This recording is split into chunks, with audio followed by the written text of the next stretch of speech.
If you're a new coach who's struggling to set your prices for your coaching services or programs or packages, then you're probably feeling stuck because you're making a mistake that most new coaches make when it comes to pricing.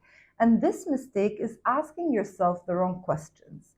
Questions like, what would people be willing to pay for a service like this? Or even, what would I be willing to pay for a service like this? Or maybe, what are my competitors charging for similar services to mine?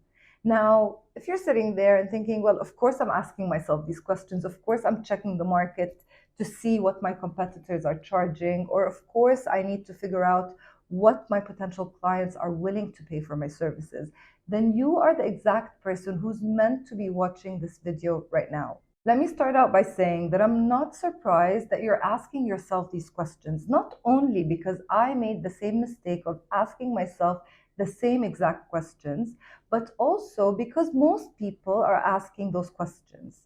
But you see, most people are consumers, meaning that in the sales experience and when it comes to pricing, they're usually on the other end of this experience. They are the buyers, they are the users, they are the consumers. And for most of your life, probably like mine, you have been in the consumer and in the buyer seat. You are in the buyer seat all the time. In supermarkets, in coaching, in buying anything in your life, you've always been there. But right now, you are a coach. And as a coach, an entrepreneur, a business owner, you're no longer in that seat. Now you are on the other end of this experience. You're the one who's setting the prices. You are now the seller. You are no longer the consumer. And if you continue to approach your pricing or your sales with the mindset of a consumer, I can assure you, and I'm speaking from experience because I had to learn this the hard way, you will continue to struggle to make sales because there are certain ways of thinking when it comes to pricing and sales that's completely different when you are in the position of the entrepreneur and the business owner. And in today's video, I want to share with you some of the mindset traps that I fell into throughout the years that really slowed down my business growth. And I've noticed over the years of coaching my clients that most of them come to me with the same mindset when it comes to pricing. And I want to help you avoid these traps so that you can increase and improve and do so much better in your business much sooner than I did.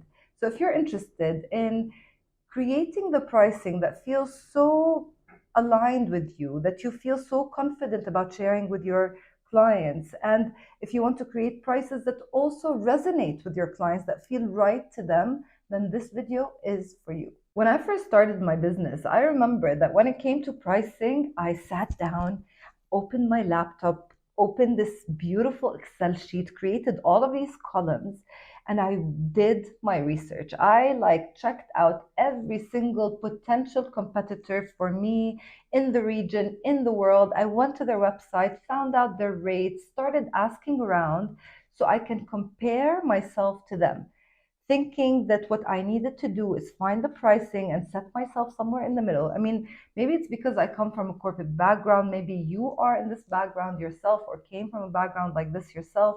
And we're continuously thinking in this traditional way of setting prices.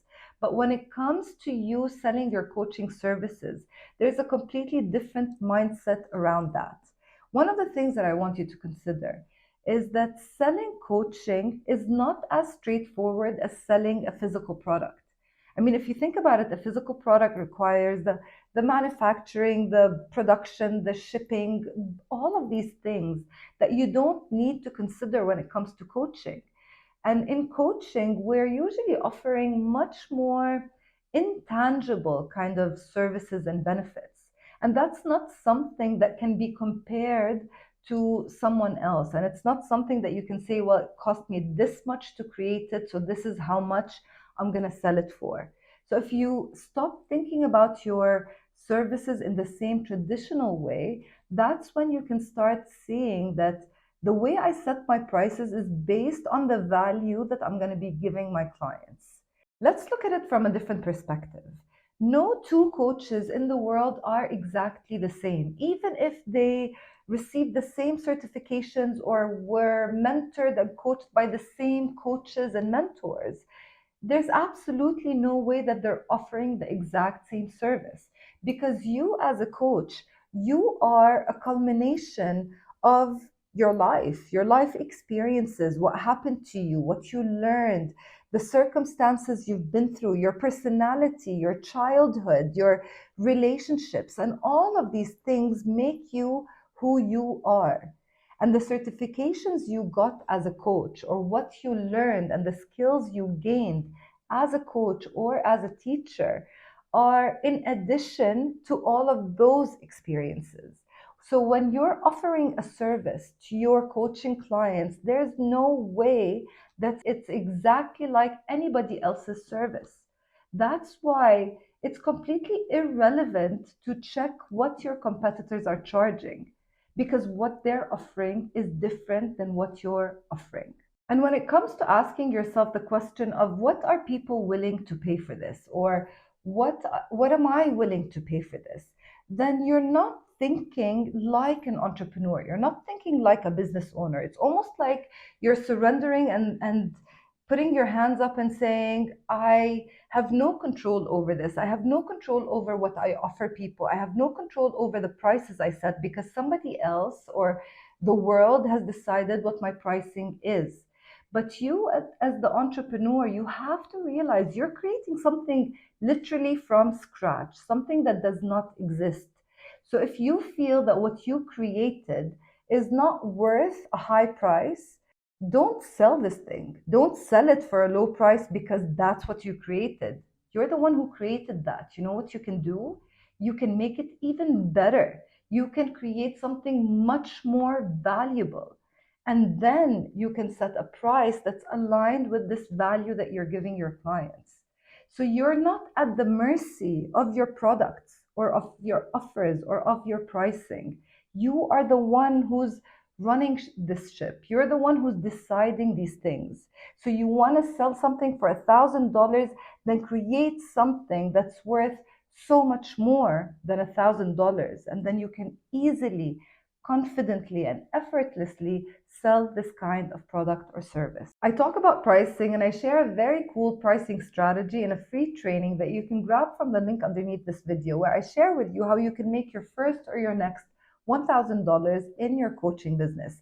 You can grab it from the link underneath this video or go to insideoutwithmuna.com/1000. It's a short 30-minute video with a step-by-step process to help you work backwards from your income goal and your income target all the way back to specific action steps that you can start taking right now to make your first or your next $1,000 in your business. And for an even deeper conversation around pricing, here's the next video I think you should watch if you're still interested in thinking about pricing in a different perspective now that you're a coach and an entrepreneur. Before you leave, remember to leave a comment and let me know what part of this video resonated the most with you. What do you find challenging when it comes to pricing? Let me know so I can create more content around the things that matter most to you. Thank you for being here, and I'll see you next week.